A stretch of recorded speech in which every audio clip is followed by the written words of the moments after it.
confirmed. Tanggal na, umalis na, breaking news. O, di ba? Kaya nagbago ako mga kaklir eh. Oclarem, tanggal na. Si Kaufman. Naku, ano to? Hindi na siya DDS. Mga kaklir, okay, tingnan natin to. Ito lang naman. Oh, breaking news, breaking news. Umalis na si Kaufman. Yan. Nicholas Kaufman requests leave to withdraw as lead counsel in the case against former President Duterte before the International Criminal Court. Ang tanong, but anyway, di ba? Ipoprovide naman ng counsel to kahit umalis to eh. Pero, may natitira pa siguro kasi as lead counsel lang naman siya yung tanggal eh. Eh di ba meron pang iba? O kasama niya yung buong team niya ba yun? Isang law office. O di Harry Roque, go! Kaya lang, kung papayagan pa siya at kung ma-approve yung asylum niya, pwede ba to? Kung ma-approve ba? Okay. Ayan, natin. Okay. Tingnan natin to. Teka lang, meron akong nakitang news. Meron akong nakitang news na one day. Wala pa. Meron na ba? Wait, tingnan ako. Okay, wala. False news. Okay, mga kaya. Nicholas Kaufman requests leave to withdraw as lead counsel. So, it means, labaan ka. Hanapin ko lang kung ilan ng counsel ni Duterte. In ICC. Ilan bang counsel niya? Parang 4 to eh. British-Israeli lawyer Nicholas Kaufman was appointed as the lead defense counsel. So, in other words, meron iba. Ito, meron associate counsel si French lawyer Dov Jacobs.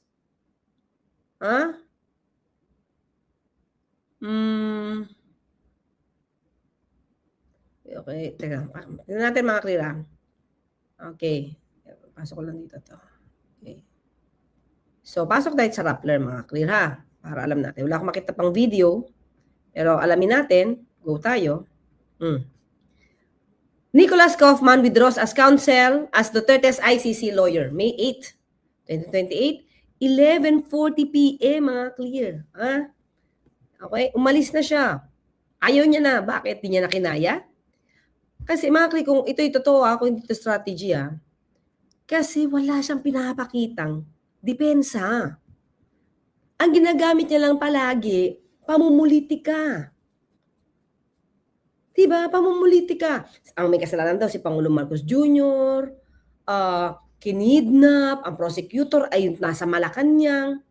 Mga clear, hindi niya masasagip yung kliyente niya na ganun. Kasi ang kaso dito, pagpatay. Ang complainant dito, hindi si Pangulong Ferdinand Marcos Jr.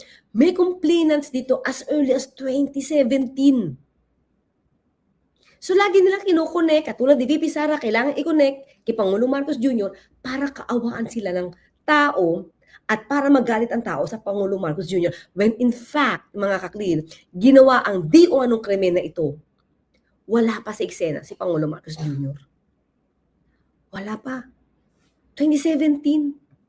Kasalukuyang nakikipagbuno, diba, para sa kanyang pagiging Vice President.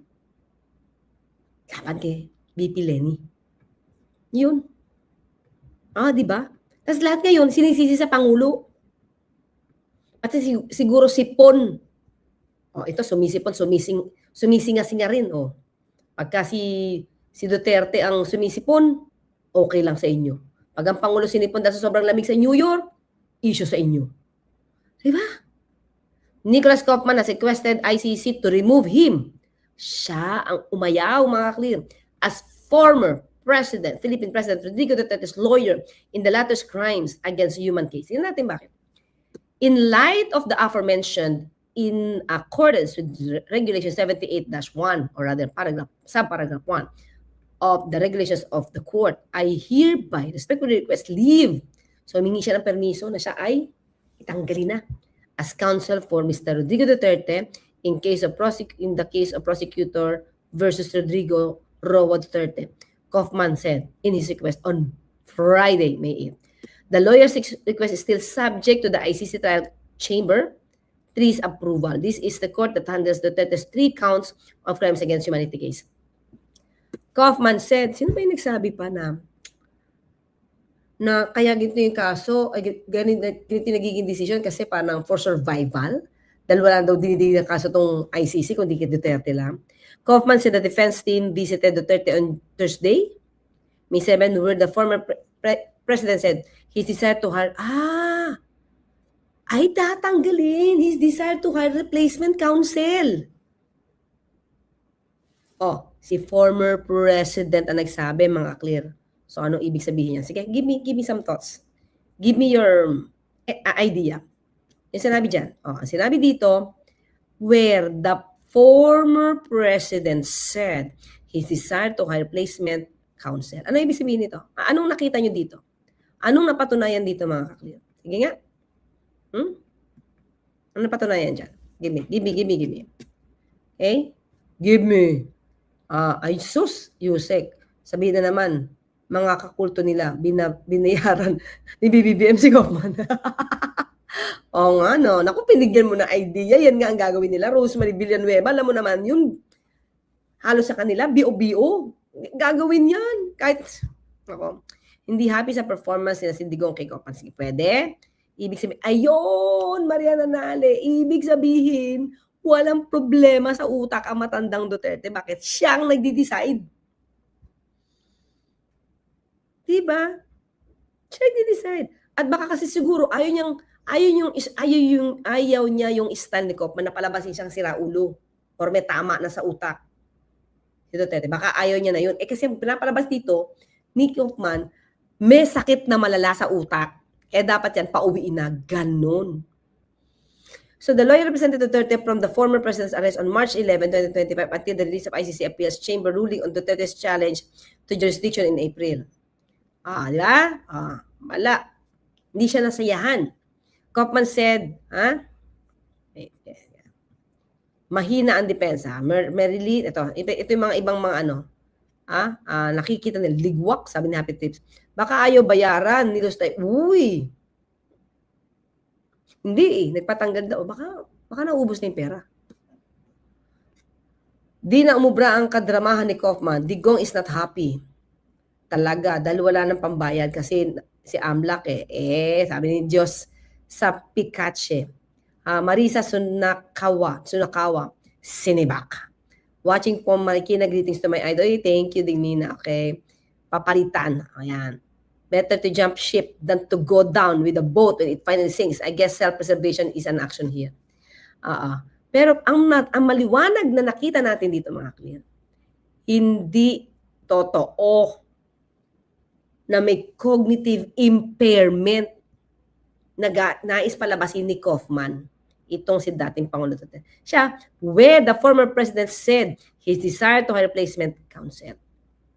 The lawyer, okay? Kaufman said he had already talked to the unnamed counsel. Uy, may counsel ng bago. So, hindi pwedeng sabihin kung nag-withdraw. Sinibak. Yan. Dapat yan ang title natin. Who is ready to immediately represent the former president. Duterte's new counsel will also represent him during the cases status conference on May 27, Sef Kaufman. Ako, makikita natin ang bago. I am convinced that the continuity of and efficacy of Mr. Duterte's representation will remain assured through the unnamed lawyer who has a wealth of experience, may wealth pa dyan, of experience at the ICC and the existing defense team. After the appeals chamber decided that ICC has jurisdiction over Duterte's case. Di ba mga clear, kita nyo? Kaufman's withdrawal request indicated that his engagement with Duterte was for only 1 year and the contract had already ended on March 31. Duterte's associate counsel Dov Jacobs will also lead the defense team. Jacobs filed a request on Tuesday citing Duterte's decision in reorganizing his defense team in anticipation of the trial phase of this case. Nako, malaki-laking babayarin na naman to. Ang saya-saya. Kahit di nagtatrabaho, ang laki-laki ng pera. Ayun. Yun lang mga kaklear. Diba? So, yun, bagong news, mainit-init mga kaklear, no? Tanggal na. No? Hindi lang to basta withdraw. Nag-withdraw siya because tinanggal siya.